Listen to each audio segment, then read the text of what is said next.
you guys, welcome back to Tomes of Terror, my little book review series that I have going on here. So I remember in the past, I don't know, like year and a half, something like that. I've seen like a lot of book reviewers talking about Camilla Sten's, internationally acclaimed 2021 novel, The Lost Village. Now, it seems like a lot of the reviews have been mixed, but mainly kind of tending toward the positive. And the premise, at least from like a sentence or two, sounded pretty intriguing. So I was like, well, I don't really care. Like, if some people didn't like it or not, I'm going to sit down and read it because, it sounded kind of intriguing. So I sat my ass down and read the thing. And I ended up liking it quite a lot. Now, I can totally understand some of the criticisms too, which I might get into later, but on the whole, like, I really enjoyed this very much. I thought it was like really evocative and like really atmospheric, and I really got into it. So Camilla Sten is, I think, a Swedish author, and she's actually the daughter of a rather well-known crime writer named Vivica Sten. The two of them have collaborated on like some YA thrillers and a couple of other things, matter of fact.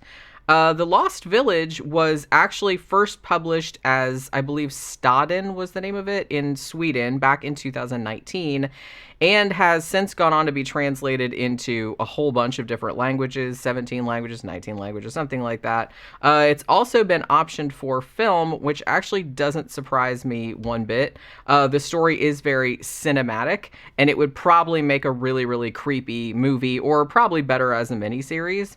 Alexandra Fleming, by the way, did the English translation, which obviously is what I read because I don't speak Swedish. Now, in most of the marketing that I saw for this book, the novel was pitched as the Blair Witch Project meets Midsommar, which is sort of accurate, I guess, as far as it goes, but it also kind of like sells the story short a little bit, in my opinion. Another weird thing is I keep seeing it called a crime thriller more than a horror novel, which I don't really get, because to me, this seemed to sit very comfortably in the horror camp, way more than it did in the crime genre. This isn't really a crime. You know what I mean? It's like when you think of like Swedish crime thriller, you think of like, The Girl Who Kicked the Hornet's Nest or something like that. This is nothing like that. So I don't really know, like maybe it's just a marketing thing, like to try to, hey, if you liked Stieg Larsson stuff, like you'll like this too, because it's also Swedish, even though it's not really anything the same, but whatever. I mean, what the hell do I know? Nothing. Maybe, and honestly, probably calling something a thriller would probably like attract maybe a much wider swath of readers than calling it a horror story would, because horror stories, even though like a lot more people read them nowadays, it's still kind of like a niche market, whereas thriller is a lot more, has a lot more people that are willing to read those. I will say though that in my estimation, this is totally a horror story.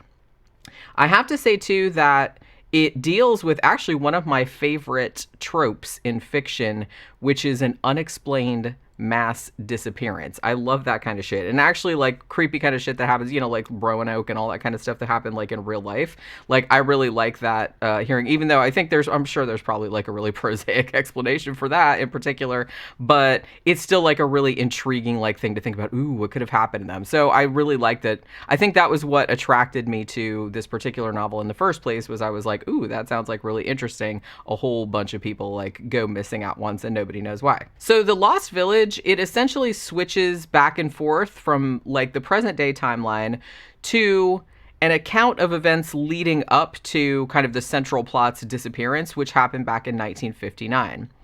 So in the present, our main protagonist is named Alice, and she's 29 years old. She's a filmmaker. Now, she's had some kind of like maybe mental health setbacks in the past, which they get into and which kind of factors into the plot a little bit. But at this stage in her life, she's kind of finally on the cusp of realizing her lifelong dream project.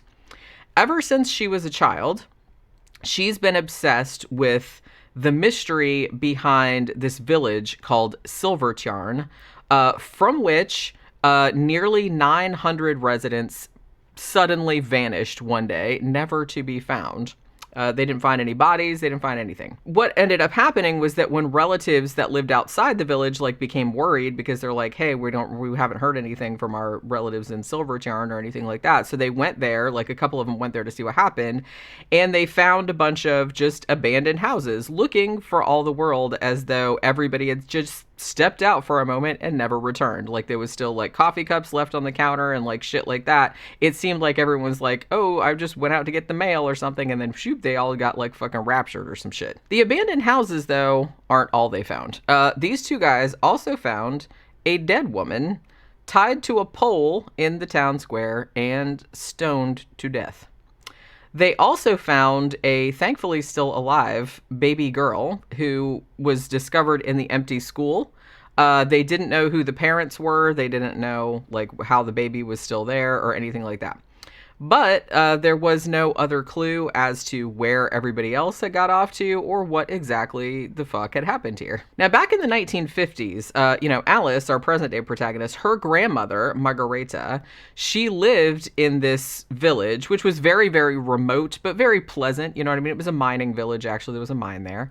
And she lived there with her parents and sister. Now, Margareta, when she got older, she eventually kind of like married and she moved away like to the big city. She moved to Stockholm or whatever. But after she left, it seemed as though weird shit started happening, like back in Silver Tiarn. Like the mine closed down for one thing, and that kind of forced everybody out of work. And so there was widespread poverty, and some of the townsfolk like ended up moving away, but the ones that couldn't afford to do that, they kind of got like more and more desperate. Now, for a little while, Margareta was getting letters from her young sister, who I believe was like 12 or 13, named Aina. And in these letters, Aina chronicles the arrival of a charismatic newcomer in town. Let's just say that. Not long after that, though, the letters stopped coming. And, not too long after that, they found out that everybody in the town was gone, except for this one dead woman and this living baby that's inexplicably there, and they're not sure whose it is. Now, over the years after the disappearance, Margareta had kept everything relating to this mysterious tragedy in Silver Tiarn, including like all the letters from her sister and like anytime anything about it in the newspaper or anything. Because it was kind of a big deal in Sweden because it's like, that's weird as shit, right? Now, when she died, she actually gifted this whole big treasure trove of historical information to Alice because she had been telling Alice about this weird shit that happened like all Alice's life, you know what I mean? So Alice has finally got funding from like a backer who's also like a friend of hers, whose name is Max, to make a documentary about this incident, which she says she's been wanting to do since she was like 9 years old, and she went to film school so she could realize this dream, right?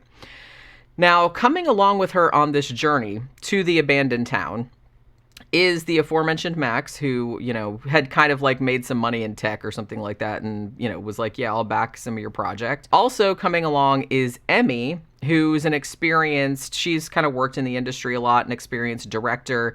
She was also Alice's former best friend before they had some kind of tragic falling out sometime before.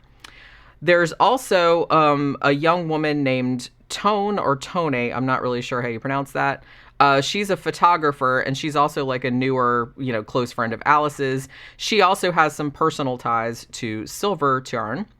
And then rounding out the rest of the cast is Robert, who I think is like Emmy's boyfriend, and he's also kind of like the tech guy, you know what I mean? He's one who knows how to like shoot all the footage and whatnot. So this preliminary trip to the Lost Village is only going to last 5 days. They're not like making the entire documentary this time around, but they are kind of hoping to kind of scout the place out, get some footage and some photos that will help them to put together like a promotional package and a trailer that will help to get them more investors so they can come back later and make like the full-scale documentary out of it. Alice, perhaps somewhat naively, I guess, is also hoping that maybe she'll come across some clue as to what happened to all the residents all that time ago that was somehow overlooked. Pretty much from the minute they arrive, though, things are like unsettling as shit, right? Like Silver Tiarn is exactly as creepy as its reputation would suggest. And even though like Alice is very, very excited by the whole like eerie visuals they're capturing, she's like, oh my God, look at this place. And they're like taking pictures of it and everything.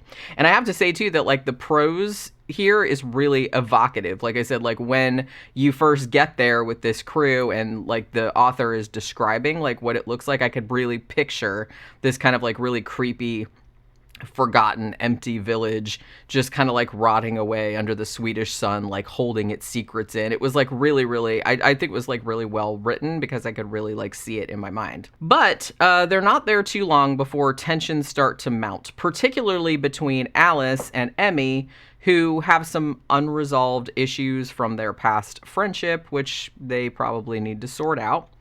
Tone also starts acting pretty weird as the days go by. And what's even worse than that is that apparently maybe paranormal stuff like starts to happen. Like they'll see somebody, like they see somebody like looking in the windshield of the van, like, well, there's something, they're just like, oh, well, maybe it was one of the other, because there's 5 people there. You know what I mean? So it's like, well, we don't know if it was like one of them or if it was something like that. You know what I mean? So it's just kind of like they think they see people, but they're not sure. They also hear like weird noises over their walkie-talkies, like that sounds kind of like screaming or singing or something like that. And they're just like, what the fuck is it? Well, it wasn't me. I don't even have my walkie-talkie. It was that kind of stuff. Like sometimes when they're exploring some of the abandoned buildings, they think they hear footsteps like down in the bottom parts of the building. So it's like shit like that, which maybe leads you to believe that maybe the shit's haunted or there's something going on. Now, also while they're looking around, Alice finds a few like disquieting little clues like stashed in some of the houses. You know, there's like an unfinished letter, which sounds kind of weird. There's like some photographs. There's kind of like a written sermon, which sounds kind of fucked up. There's really kind of spooky, what looks like child's drawings, that kind of shit. Now, at about the halfway point of the book, something kind of big and very unexpected happens. I mean, I certainly was not expecting it. And it ends up, like, the back half of the book essentially, like, plunges this hapless film crew into survival mode. That's what it becomes, like, from that point forward. And then, meanwhile, we're kind of going back and forth, like, it's like the events of 1959 are also kind of, like, unspooled little by little as we, the readers, are slowly let in on the series of events which led up to the entire town of Silverturn, like, seemingly disappearing off the face of the earth. So, as I mentioned, I actually really enjoyed this novel a great deal. It was very compelling. It was very eerie. And it got me, like, invested in the mystery, like, really early on, like, from the first paragraph.